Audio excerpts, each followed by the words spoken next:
네, 여러분 안녕하세요. 오늘은 책 2권 읽은 거 소개를 하고, 그리고 제가 불안할 때 노트를 하나를 쓰거든요. 그 불안 노트를 쓰는 방법을 공유해 드리도록 할게요. 자, 이번에 제가 읽은 책은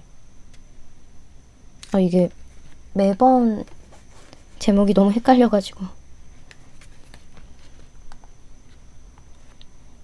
지금 아파트먼트라는 소설을 읽으려고 하고요. 그리고 제가 읽었던 책은 여기 있네요. 여름을 열어보니 이야기가 웅크리고 있었지 라는 긴 제목을 가진 에세이 겸 단편 소설 모음집이라고 할 수 있겠습니다. 어떤 내용을 메모를 남겼는지 한번 볼까요? 꽤 많이 남겨놨네요.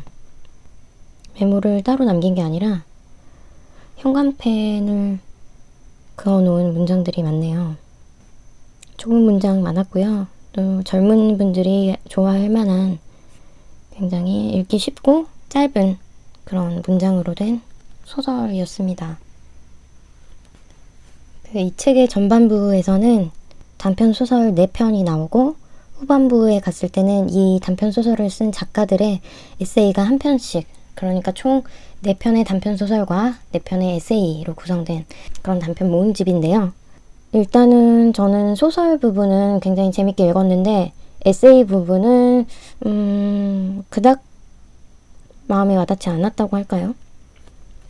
여기에도 제가 잠깐 노트를 남겼는데 전반부는 작가들의 여름을 주제로 한 단편 소설로 구성됐다면 후반부는 역시 여름을 주제로 한 에세이가 이어진다. 솔직히 말해서 에세이 편은 별로였다. 작품이 아니라 작가 자체에는 관심이 없어서 그렇다라고 남겨놨네요. 굉장히 신랄한 못된 평인데요. 저는 그렇거든요. 소설가 자체가 궁금하진 않아요. 소설가가 쓴 작품이, 소설이 궁금하고 재밌고, 그리고 분석하고 파고들고 하는 편이지, 그 소설가의 생활 자체는 저에게 관심 밖의 것이기 때문에 그 소설가의 에세이는 그렇게 마음에 와닿지 않았어요. 그래서 먼저 김화진 작가가 쓴 사랑의 신이라는 단편을 봤을 때 다 읽고 나서 읽어가는 도중에 떠오르는 질문이 하나가 있었어요. 주희는, 그 사랑의 신에 나오는 주인공의 이름이 주희거든요. 그 주희는 왜 사랑에 그렇게 매달렸을까? 라는 질문이 계속 제 머릿속을 맴돌고 있었거든요. 주희라는 아이가, 여성이 그 사랑에 목을 매는 그런 스타일의 여성이기 때문에 왜 그렇게 사랑에 집착을 할까라는 생각을 했었는데, 소설을 다 읽고 나서 제가 얻은 그 해답은 아픔을 사랑으로 채우려고 그렇게 사랑에 목을 맸구나라는 생각이 들었어요. 그리고 이 사랑밖에 모르는 철부지 같았던 그 여성이 나중에는 남의 아픔까지 돌보아주는 사람으로 성장하는 모습까지 나오고 있습니다. 아주 성장소설이라고 할 수 있을 정도로 변화하는 모습이 나왔어요. 그래서 제가 사랑의 신을 읽고 남겨두었던 메모를 한번 읽어볼게요. 자, 사랑의 신 김화진. 주희는 사랑의 끝을 가늠하지 않고 시작하는 것을 제 나름의 용기로 알고 있었지만 다정함과 해픔 사이에 남은 것은 수많은 실패뿐이었다. 다른 사랑을 시작한다는 것은 이전에 지나온 사랑의 끝을 의미하는 거로 주희의 사랑은 언제나 파괴였고 멀쩡한 관계의 종식을 불러오는 행위였다. 주희는 내면의 슬픔을 사랑으로 채우려고 계속해서 사랑을 했고 그로 인해 발달한 것은 관찰을 하는 능력이었다. 상대방이 내보인 슬픔을 기막히게 알아채고 그것을 채워주며 사랑을 이어갔다. 외로운 사람들은 사랑을 찾아 모이고 해치면서 자신의 결핍을 치유하고 그 과정에서 성장한다. 라고 메모를 남겼습니다. 굉장히 잔잔하고 그리고 재미보다는 굉장히 서정적인 소설이었어요. 김화진 작가의 소설이 다 그런 풍이더라고요. 서정적이고 굉장히 화려하진 않지만 잔잔하고 그리고 굉장히 자연스럽고, 그래서 다른 소설도 읽어보고자 하는 마음이 들었고요. 그 뒤로 이어진 게 탐정 이야기, 이희주 작가의 탐정 이야기라는 소설이었는데요. 여기 남긴 메모를 보면 아주 재밌었다고 써놓았네요. 화자의 옆에서 직접 이야기를 듣는 것도 같고, 아기자기한 공포 영화를 보는 것도 같았다. 항상 의외의 인물을 의심해야 한다. 그들이 등장하는 순간 소설의 맛이 산다. 결말은 마음에 들지 않았다, 와닿지 않았다는 게 더 맞을 것이다. 이 모든 사건들이 이방인으로서 겪는, 이방인이 아닐 때도 겪을 수 있는 해프닝처럼 되어버렸다. 다들 어디로 가버렸지? 그러나 주인공 역시 어디로, 언젠가 가버린 사람으로, 타향살이를 추억할 만한 수많은 에피소드 중 하나로 누군가의 추억 속에서 살아갈 것이다 라고 남겼네요. 그리고 결말을 보고 아, 뭐야, 이렇게 끝난다고? 라는 생각이 들기도 했지만, 이런 것이 우리네 청춘에 방황하는 날들과 크게 다르지 않다고 느꼈다. 그 불안의 구덩이 안에 있을 때는 그 시기가 참 유별나게 느껴진다. 빠져나오면 아무것도 아니라서 허무하기만 한데, 또 그만한 안락을 찾기도 어렵다. 그래서 더 빠져들어 나오지 못하게 되는 사람도 있고, 차라리 그 이상한 날들에서 어떠한 의미도 찾으려 하지 않고 돌아서는 게 낫다라고 적었습니다.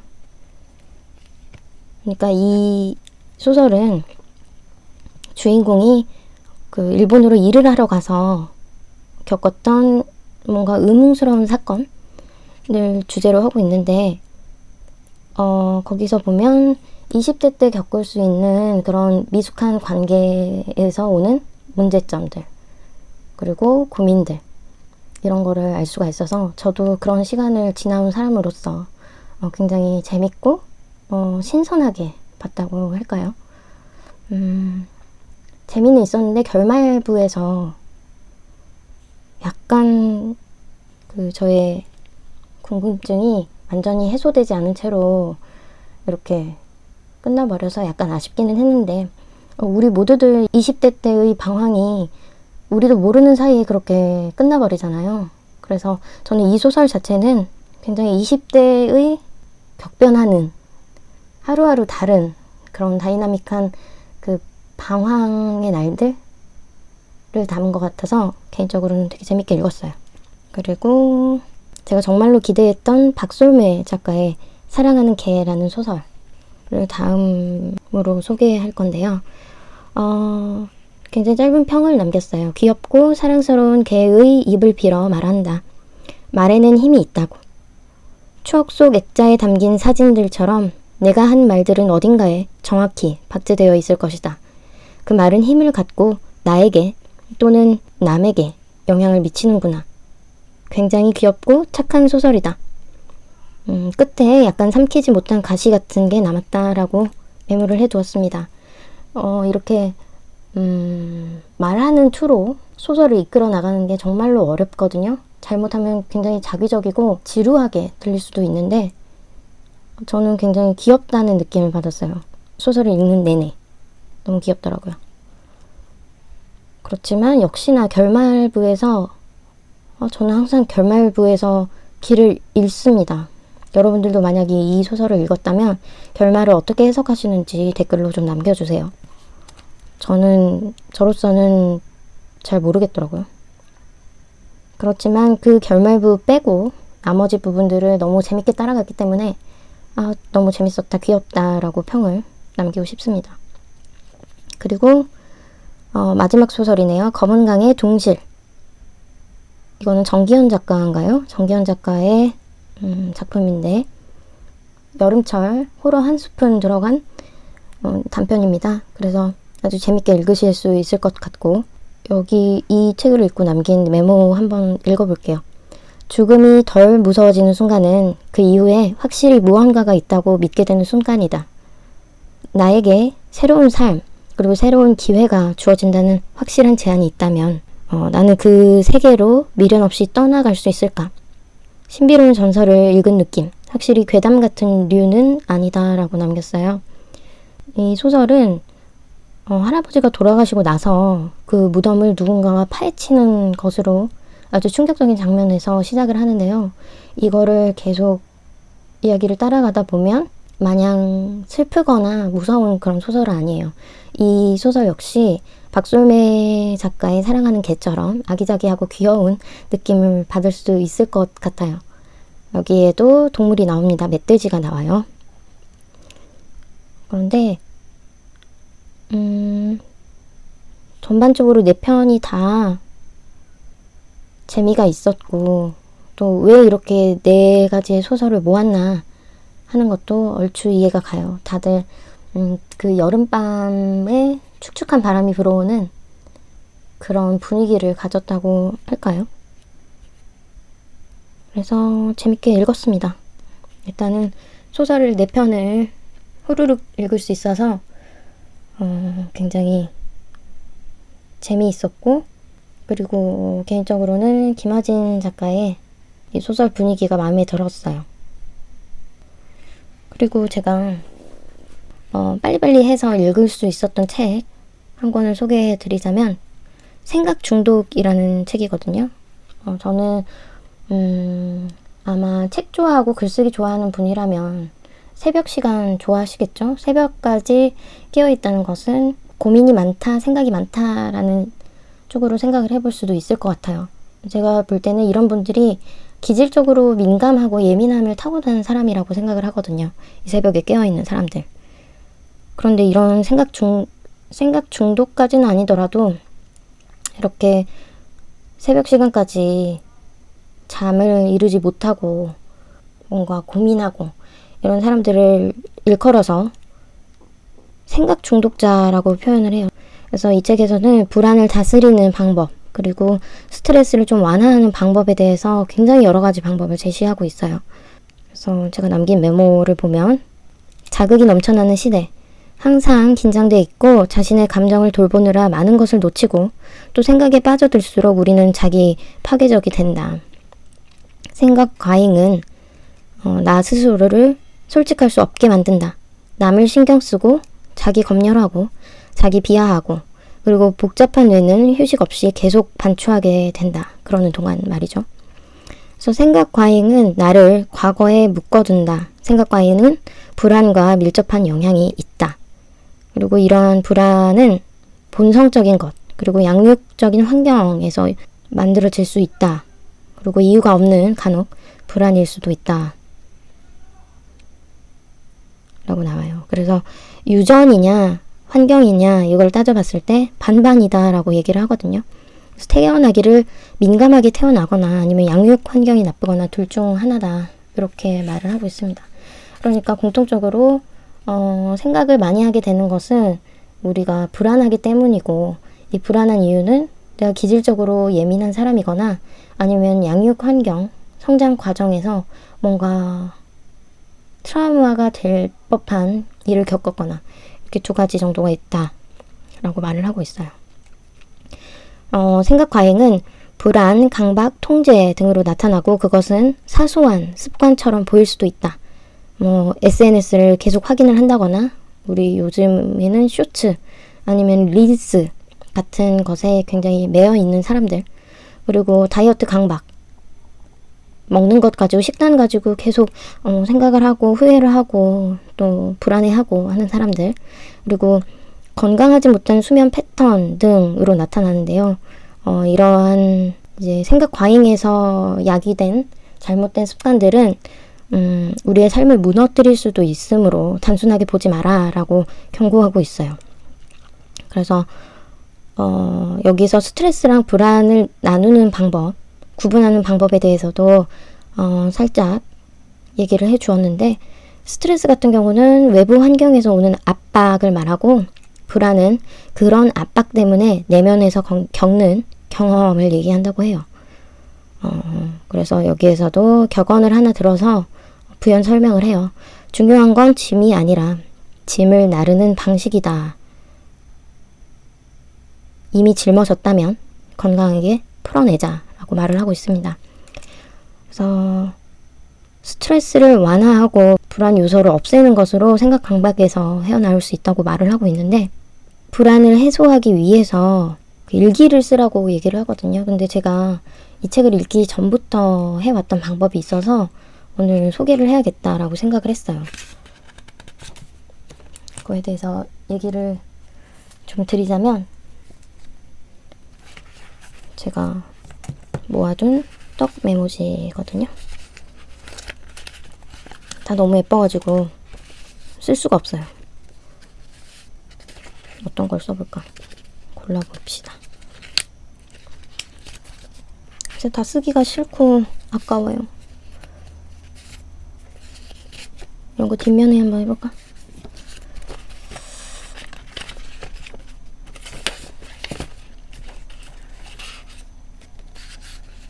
저는 보통 심플한 디자인을 좋아하는데 가끔 이렇게 키치한 것들, 이런 것도 좋아해요. 귀엽죠? 결국 여기서 찾지 못하고, 제가 테무에서 산 1,500원짜리 다이어리를 보여드릴까요? 바로 이건데요. 1,500원 치고 괜찮죠? 여기다가 한번 작성을 해보도록 하겠습니다. 종이도 너무 질이 안 좋아요. 근데 오늘 저의 도우미로서 이 테무 다이어리가 활약을 해줄 겁니다. 먼저 저는 불안 노트라는 거를 작성을 하거든요. 매일은 아니고 뭔가 분기별로, 분기별도 너무 긴데 텀이 한 월별로 가끔씩 이렇게 한번 쭈르륵 적어보는 편이에요. 그러니까 어떤 걸 적냐면 지금 당장 내가 고민하는 것들, 나를 불안하게 만드는 것들을 쭉 적어봅니다. 지금 저의 상황으로 보자면 지금 원고를 교정하는 것, 그리고 지금 또 오디오북을 만든다고 하는데 담당자분께서, 그래서 오디오북을 만들려면 스토리를 픽스를 해야 돼요.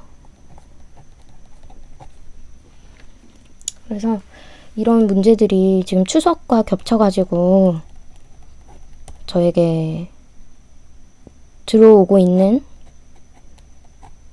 그런 불안 요소들이거든요. 그리고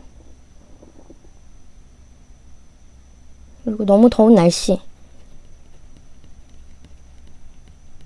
이런 것 때문에도 굉장히 영향을 많이 받기 때문에 더운 날씨도 저에게 굉장한 불안과 스트레스를 주고 있어요.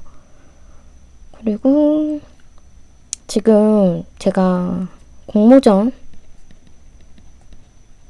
계속 도전을 하고 있죠. 그리고 결과 같은 것들이 거의 10월 전후해서 다 나올 텐데 그런 스트레스 관리를 또 어떻게 할까?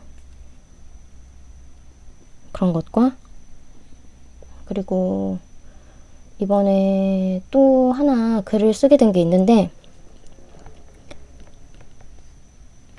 그 글이 비문학이거든요. 뭔가 하나의 주제를 가지고 쓰는 에세이인데, 제가 이 에세이를 예전에 써두었던 거를 다시 시작을 하려고 하는데, 이미 그 사이에 뭔가 그런 분야로 글을 쓰는 분들이 많이 늘었어요. 많이 늘어서 이제 소재가 겹친다는 그런 점이 오늘 저를 흔들었던 불안 이슈거든요. 그런 것도 있을 수가 있고, 또 요새 탄산음료에 제가 중독이 됐다는 거. 이것도 곧바로 몸무게로 꽂히니까 불안하더라고요. 이렇게 미용적인 목적이 아니라 이제 뭐 저도 30대니까 건강을 걱정해야 하는 상황으로 그런 게 조금 걱정이 되기도 해요. 혈당 같은 거. 이런 불안을 다 써보고, 저는 뭐 이거 방송용으로 굉장히 심플한 내용만 요목조목 적고 있는데, 뭐 굉장히 여러분들을 불안하게 만드는 요소들이 있을 수 있죠. 다방면으로. 건강 문제라든지 경제, 금융 문제, 그리고 뭐 자녀나 그리고 자신의 직장 문제 이런 것들이 있을 수 있잖아요. 이런 것들을 비교적 굉장히 자세하게 적어보세요. 그거를 적는다는 것 자체가 굉장히 용기를 많이 필요로 하거든요. 그러니까 그런 요소들에서 내가 정신적으로 자극을 받고 있다라는 거를 인정하는 것 자체가 굉장한 도전일 수가 있어요. 사람에 따라서. 그래서 이런 것들을 모두 적어놓고 이렇게 가시화를 하면 내가 고민하고 있는 것들이 얼마나 사소한지 아니면 얼마나 무거운 주제인지를 한눈에 파악을 할 수가 있거든요. 그래서 꼭 리스트를 만들어 보시기를 바랍니다. 그리고 이런 것들을 단발적으로 한 장 찢어서 쓰고 이러지 말고 그냥 한 권의 책으로 된 노트 있죠? 노트 같은데 다 기록을 남겨두세요. 왜냐하면 그런 거를 나중에 트래킹을 할 때 굉장히 좋거든요. 그러니까 내가 이 나이 때는 어떠한 고민을 하고 있었나, 어떠한 요소에서 굉장히 자극을 받았나라는 것들을 나중에 돌이켜보면 그것이 정말 아무것도 아니었다는 걸 알게 된 순간 그게 또 치유가 될 수가 있어요. 치료가 될 수가 있고. 그래서 생각 중독이라는 책도 일기장 자체를 비공식적 심리 상담가라고 말을 하고 있거든요. 그 정도로 일기가 주는 이런 힘이 되게 크니까 속는 셈 치고 여러분들 주무시기 전에 한번 쭉 적어보는 시간을 가지세요. 그러면은 스스로도 굉장히 차분해지고 또 내가 당면한 문제가 무엇인지를 직시할 수 있으니까 내가 능동적이든 아니면 수동적으로든 어떻게 문제를 해결할 방안을 스스로 또 고민을 하게 되거든요. 그런 과정에서 저는 우선순위라는 거를 따져요. 중요한 것 그리고 상대적으로 덜 중요한 것 그리고 이들을 차치하고서라도 내가 할 수 있는 것 내가 할 수 있는 것 중에서도 지금 당장 할 수 있는 것 그리고 장기적으로 해 나갈 수 있는 것으로 나뉘고 그리고 내가 할 수 없는 것도 있을 수가 있어요. 그런데 여기서는 남이 도와줄 수 있는 것 그리고 그렇지 못한 것으로 나뉘어요.